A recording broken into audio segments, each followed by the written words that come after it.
Hi everyone, welcome to Math Majestic. आज हम करेंगे class 10th chapter 4 quadratic equations की एक्सरसाइज 4.3 का question number 2 nature of roots. पिछली वीडियो में हमने क्वेश्चन 1 डिस्कस किया था and how to find the nature of roots. आज हम करेंगे एक्सरसाइज का question number 2। Find the values of k for each of the following quadratic equations so that they have equal roots. अब देखिए, आपको दिया हुआ है कि ये जो इक्वेशन है इसके रूट्स इक्वल हैं। सो आपको जो k गिवन है इसकी वैल्यू फाइंड आउट करनी है। अब देखिए, हमें पता है कि k रूट्स इक्वल किस केस में होते हैं, जब आपका b² - 4ac इक्वल्स टू 0 होता है। So roots are equal. सबसे पहले इसको कंपेयर कर लेते हैं स्टैंडर्ड इक्वेशन से, ax² + bx + c equals to 0। तो a की वैल्यू हो गई 2, b की वैल्यू k के इक्वल हो जाएगी and c is equal to 3। आपके पास ये वैल्यूज आ गई। अब देखिए, किसी भी इक्वेशन के रियल रूट्स कब होते हैं? If b² - 4ac equals to 0 then roots are real and equal. ये हमने पढ़ा था पिछली वीडियो में।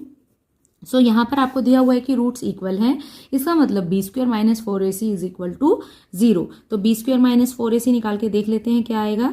b² that means b² means k² हो जाएगा, क्योंकि b की वैल्यू है k, a की वैल्यू है 2, c की वैल्यू है 3। So we will take it equal to 0। तो यहाँ से k², ये हो जाएगा 4 2 = 8 3 = 24 that is equal to 0। k² is equal -24 equals to 0। यहाँ से आपको k की वैल्यू फाइंड आउट करनी है, तो you can shift 24 on the other side. k² is equal to 24। तो value of k will be square root of 24 plus minus. देखिए, value of k will be plus minus square root of 24। ये आपने square root में पढ़ा होगा कि जब भी आप कोई भी नंबर स्क्वायर जो होता है वो हमेशा दो नंबर्स का स्क्वायर होता है, एक प्लस वाले का और एक माइनस वाले का, क्योंकि दोनों का स्क्वायर करेंगे तो आपके पास सेम नंबर आता है। सो रूट के आगे हमेशा प्लस माइनस का साइन हम लगाते हैं, तो इसका मतलब दो वैल्यूज आएंगी, एक +20 रूट ऑफ 24, एक बार माइनस रूट ऑफ 24। 24 को अगर हम फैक्टराइज करें तो वी कैन राइट दिस 2 2 = 4 6 = 24। ठीक है, बिकॉज 2 इज इन पेयर, तो we can take it out 2 root of 6, तो प्लस माइनस, तो this is the value of k, that means once 2 root 6, second value will be -2 root 6, that is your answer. आपको सिर्फ k की value find out करनी थी, that we have done. Now let's move to the second part. Second part is kx × x - 2 + 6 equals to 0। ये आपके पास equation दी हुई है, तो सबसे पहले इस इक्वेशन को ठीक कर लेते हैं, क्वाड्रेटिक इक्वेशन में कन्वर्ट कर लेते हैं स्टैंडर्ड फॉर्म में। kx से इसको मल्टीप्लाई करेंगे kx², kx को -2 से करेंगे -2kx + 6 इक्वल्स टू 0। यहाँ से आप इसको अगर स्टैंडर्ड फॉर्म से कंपेयर करेंगे ax² + bx + c equals to 0। So a की वैल्यू आ गई k, b is -2k and c is 6। ये वैल्यूज आ गई। अब क्योंकि रियल रूट्स हैं तो इसका मतलब b² - 4ac is equal to 0।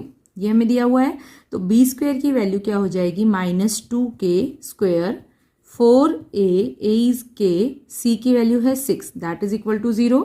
इसका स्क्वायर करेंगे तो ये बन गया 4k², पॉजिटिव हो जाएगा, 6 4 = 24, k इक्वल्स टू 0।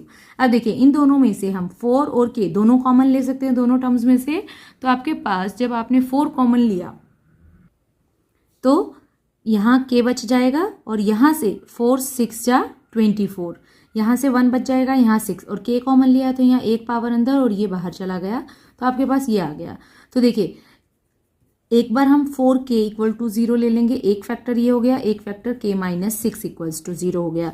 तो जब आप 4k को 0 लेंगे तो that means k is 0 by 4, that is 0, और यहाँ से 6 उधर चला जाएगा, तो k की आपके पास दो वैल्यूज आ गई, 0 और 6। तो देखिए, लेकिन k = 0 can not be true, because k अगर 0 हो गया तो आपकी इक्वेशन जो है वो क्या थी, kx × x - 2 + 6। तो आपकी जो इक्वेशन है kx से k अगर 0 ले लेंगे तो यहाँ से आपकी इक्वेशन ही ये पार्ट 0 बन जाएगा, 0 + 6 is equal to 0, that is not true.